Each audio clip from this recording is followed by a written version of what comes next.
কারণে মন খারাপ বড় মা বলো। মা বললেন বাবা কুফা নগরীতে একজন নাস্তিকের আবির্ভাব হয়েছে, যে আল্লাহ মানে না, রাসূল মানে না, খোদা মানে না। প্রত্যেকদিন নাস্তিকের হাজার হাজার মানুষের আসর বসে, আর এই লোকগুলোকে আল্লাহর পথ থেকে দূরে নিয়ে নাস্তিক বানাচ্ছে। এই কারণে আমার মন খারাপ। বাবা বাসায় একটু আয়। ইমামে আজম আর দিন মাত্র দেরি করলেন না। কারাদেশ নবীজি বলেছেন হুয়া জান্নাতুকা ওয়া নারুকা, তোমার মা বাপ তোমার জন্য জান্নাত কিংবা জাহান্নাম। তোমার মা বাপ যদি তোমার জন্য দোয়া করে তুমি জান্নাতে যাবে, কোনো সন্দেহ নাই। তোমার মা বাপ যদি তোমার জন্য বদদোয়া করে, তোমার জন্য অবস্থা বিভিন্ন ব্যবস্থা আছে, আমি সেটা নাই বললাম। মা দেখেছে ইমামে আজম আবু হানিফাকে দৌড়ে আসলেন, এসে দেখেন মায়ের মনটা খারাপ। ছেলে বললেন মা মনটা কেন খারাপ গো? তোমাকে কেউ কি ঝগড়া লেগেছে তোমার সাথে? কয় না বাবা, না না। মন খারাপ কেন? কেউ তোমাকে রাগ করেছে না? ইমামে আজম সবেমাত্র মাদ্রাসার ছাত্র বললেন মা, ও মা জননী, আপনি আমার জন্য একটু দোয়া করুন মা। ওই নাস্তিকদের জটিল থেকে জটিলতর যত বড় প্রশ্ন করুক না কেন, আমি ইমামে আবু হানিফা ওই প্রশ্নগুলোর জবাব দিয়ে ওই নাস্তিক গুলোকে আমি আল্লাহর পথে আস্তিক বানিয়ে দেব।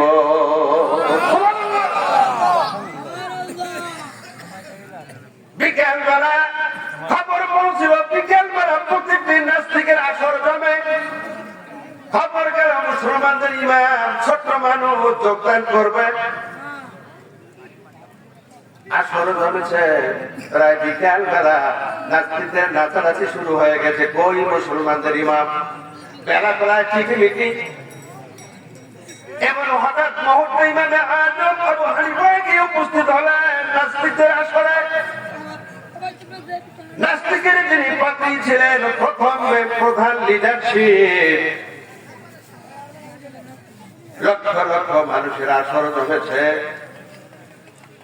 বললেন ও নাস্তিক লিডার, পাত্রীকে বললেন আমি হতে পারি ছোট মানুষ, তুমি কত বড় প্রশ্ন করাইয়া আমাদের মুসলমানদেরকে তুমি নাস্তিক বানাচ্ছ।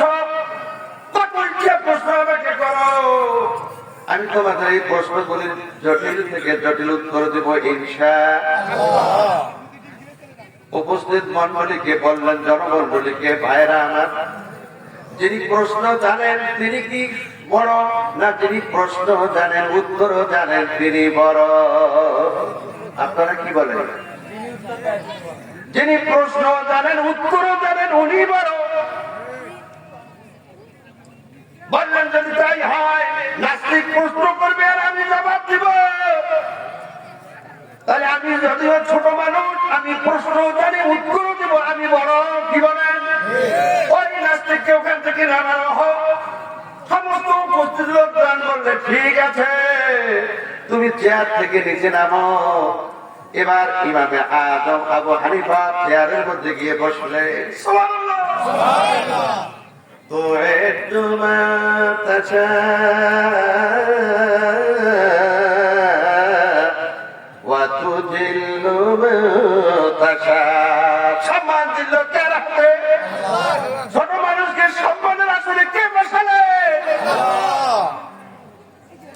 আল্লাহ। এইবার নাস্তিককে বলল, নাস্তিক শোন, তোমার মনে যত চাই প্রশ্ন করতে পারো, আমার কোনো আপত্তি নাই। আমি ইনশাআল্লাহ তোমার প্রশ্নের জবাব দেব। সুবহানাল্লাহ। নাস্তিক বললেন বেশি প্রশ্ন করব না, মাত্র 3টি প্রশ্ন করব। কয়টা? সবাই বলে আরো বলে। নাম্বার 1, যাকে দেখি না তাকে মানি না। 1 নম্বর প্রশ্ন হলো কি?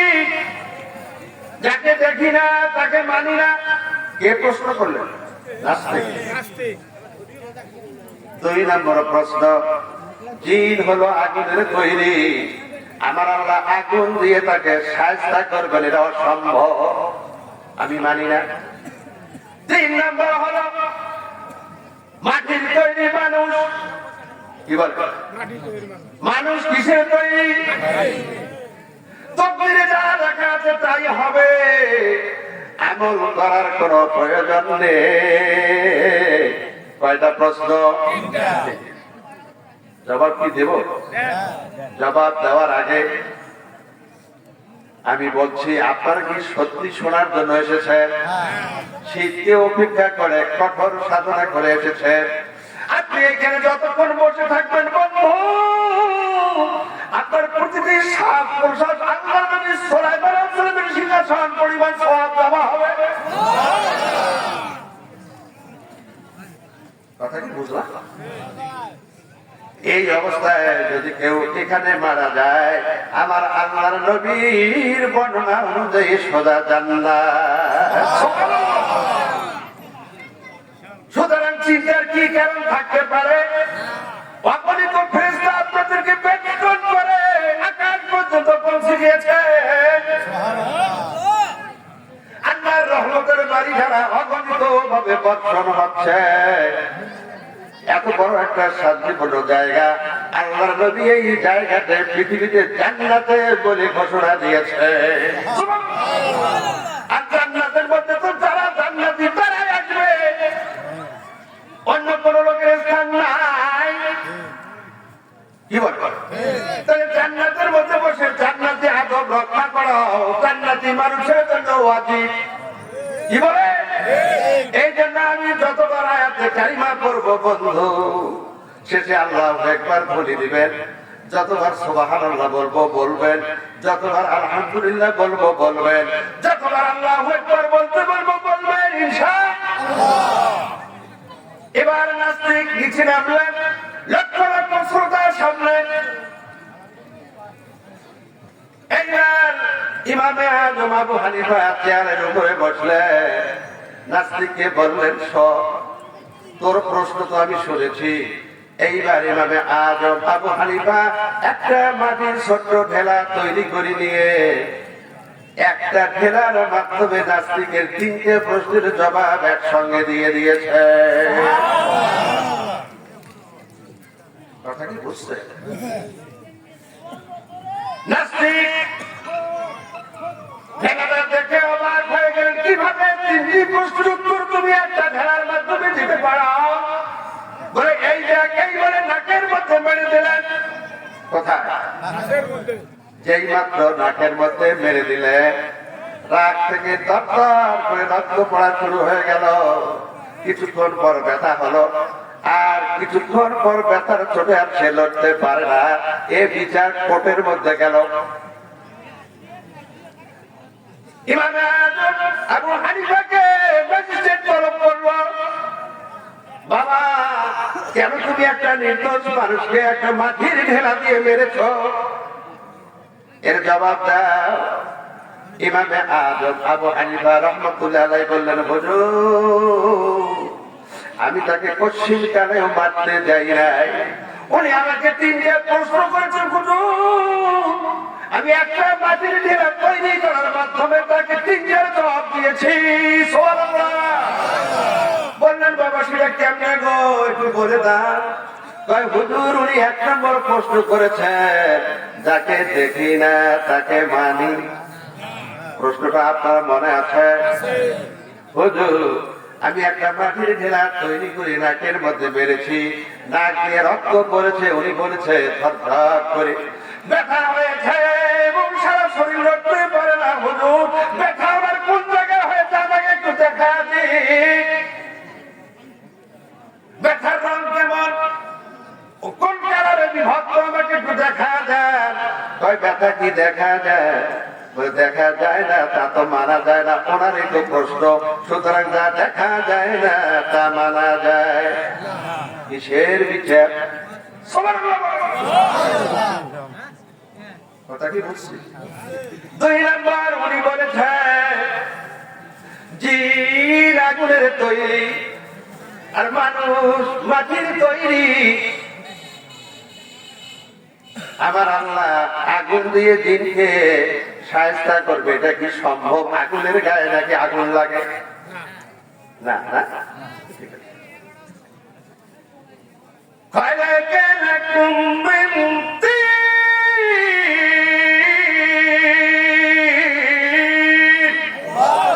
আমি আল্লাহ মানুষকে মাটি দিয়ে তৈরি করেছি। মাটির তৈরি মানুষ, মাটির খেলা তৈরি করে মাটির মানুষকে আমি মেরেছি। এটা যদি মানুষের গায়ে লাগে,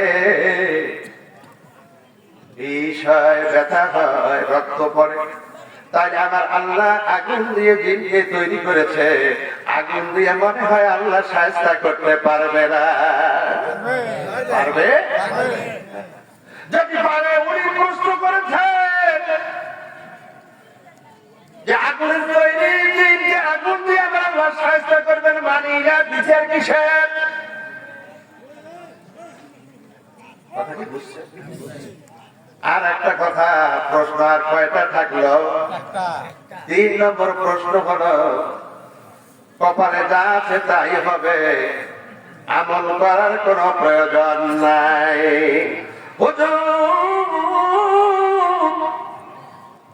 এই মাটির ঢেলা দিয়ে ওর কপালে ছিল, তার বিচার কিসের? বিচার করলে তো কাজ হয়, আর কাজ আরবিতে আমল বলে। কিসের আমল? আমলের দরকার নাই। কথা কি বলছি? আমলের দরকার আছে কি নাই? এত কষ্ট করে বন্ধু এসেছে, এমনি চলে যাবে, আমল করার দরকার আছে কি নাই? আছে। যদি থাকে, আমলের নিয়তে একটু বসে যায়, মনে করবো জীবনের আজকে আমার শেষ পাবি, আমি আর নাও পেতে পারি, আমলের নিয়তে একটু আল্লাহর কাছে বসে যায়, রাজি আছি।